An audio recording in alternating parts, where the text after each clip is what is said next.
enemy شوفي دوبل هتخدل البيراميد صار راك وليتي enemy fuck you if you wanna kill me مش بقى don't follow me الحومة طافية sama xol bi jeex na non sama xol bi jeex na bi ma gisee vidéo bi léegi mais ñii lan lañ bëgg a dundoo ñun au final suñu diggante ak ñoom mooy Sénégal ñu sànni ko di suuf nii ba pare di ko piétiner nag mais ñii est-ce qu'ils sont conscients fi affaire bi mën a yegg au fait man c'est la question que je me pose est-ce que ñii ils sont vraiment conscients fi lii mën a yegg fi coow li mën a yegg non li nekkatul sport lii non lii c'est au-delà non mais am na lu ma metti nag billaahi li ma ko gis sama fi bi dafa ni tëf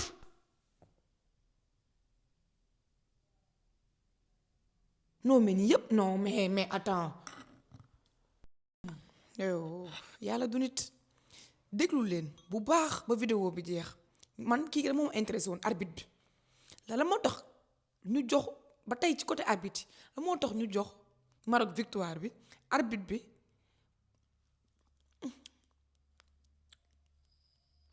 baleen ma commission arbitrale ñoom normalement lii bu amee dafa waroon interrompre match bi mu waree interrompre match bi ñoom seen njiit ne ko personnellement bu mu interrompre match bi léegi CAF ci loolu la ñu sukkandiku maanaam règlement bi de base da nga war a arrêter match bi léegi vu que arrêté wuñ te continué nañ ko nee loolu moo tax ñu jël affaire bi jox ko Maroc déglu leen le dossier de la CAN 2025 prend une tournure judiciaire boo xam te ne kenn xamul fan la.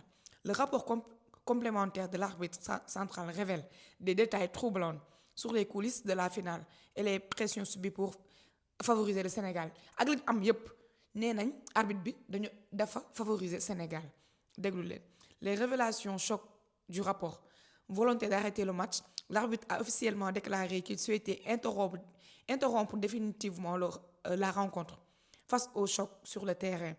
Une décision qui aurait dû être prise immédiatement selon les protocoles de la CAF.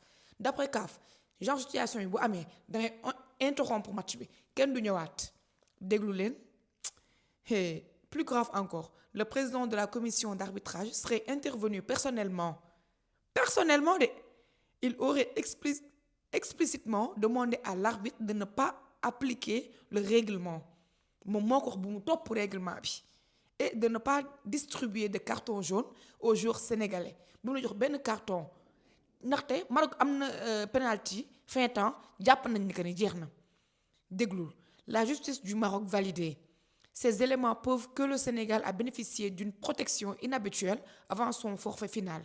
Cela explique pourquoi la commission d'appel a été si ferme dans sa décision de sacre le Maroc champion. La vérité éclate enfin.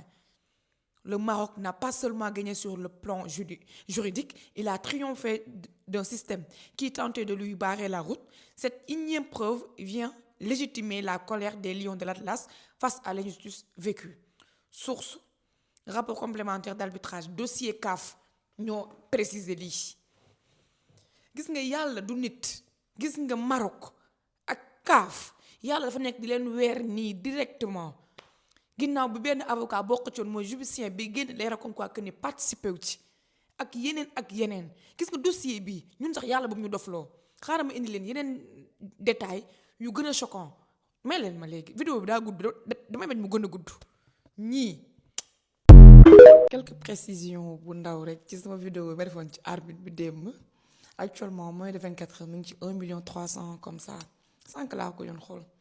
donc gis naa commentaire yi am na aussi commentaire ñoo xam ne ñu ngi leen di tontu ci commentaire yi ndax apparemment am na ñoo xam te ni comprendre ñu mais ñu comprendre ñu ngi essayer di leen expliquer ci commentaire mais dama ne xam ne vidéo comme ça ñu déggoale ko ngeen xam ne que ne ñun lépp lu ñu wax lu ñu taf wala lu ñu décortiquer saytu nañ ko ba pare de un de deux aussi également jàpp leen lépp lu ñu wax xam leen ne que ni faveur du Sénégal la ndaxte. ñëpp Sénégal adduna bi ñëpp xam nañ que ni dañoo tooñ Sénégal léegi lii nii nekkul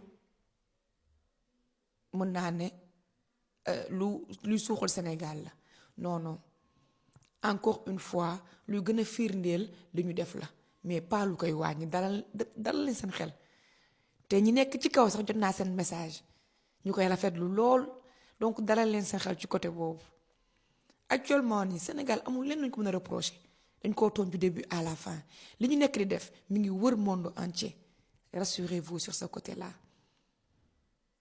ñi comprendrewul essayez leen comprendre xam ne ni que ni amul leen lu négatif lu mu yàqal Sénégal au contraire rassurez-vous. Son Excellence Monsieur Jean-Jacques Ndala.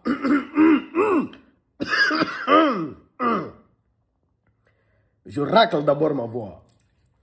D'abord, lorsqu'on dit Ndala, dans ma langue en Pula, ça veut dire un bibel. Une boule à zéro, comme vous le voyez comme ça là. R.A. Congo. Une boule à Z. C'est-à-dire, lui, Monsieur Jean-Jacques Ndala, il peut mélanger un continent. Oui. Il peut tout gâter. C'est-à-dire, si M. Jean-Jacques Ndala décide de mélanger ta vie, mon frère, même le plus grand marabout ne peut pas t'aider. Seul Dieu peut te sauver. Parce que M. Jean-Jacques Ndala, c'est un mélangeur. Oui. Tout se passait bien. Et c'est parce que vous comprenez. Beau match et tout ça là. Déjà, il regardait des fautes, il ne sifflait pas. On a tapé l'œil. Le Sénégal marque. Il dit il y avait faute. Il ne regarde pas VAR. Pour se rassurer vraiment et pour rassurer tout le monde entier qu'il y avait faute. Parce que le monde entier regardait. Le but du Sénégal. Il dit non, il y avait faute sur le joueur marocain. Donc, il n'y a pas but. Ok, on évolue. Dernière seconde. On touche Brahim Diaz, il tombe. Bon, il peut y avoir pénalty. Là, M. Jean-Jacques Ndala se rappelle qu'il y a la VAR.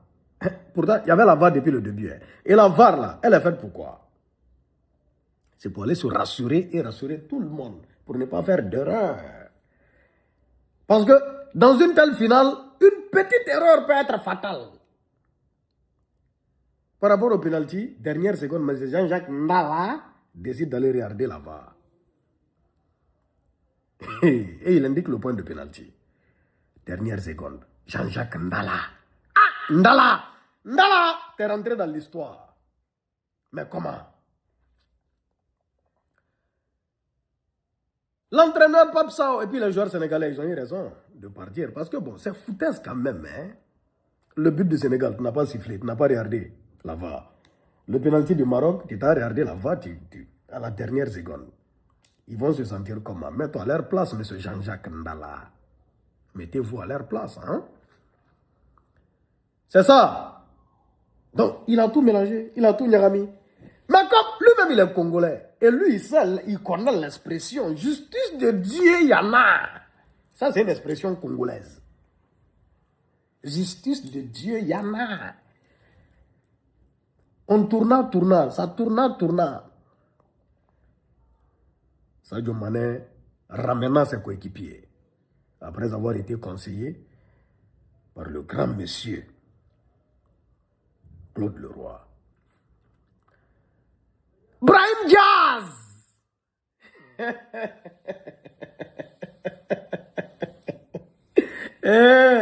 Brahim Diaz exécuta cette palenka historique. Une palenka qui n'en est pas une en réalité.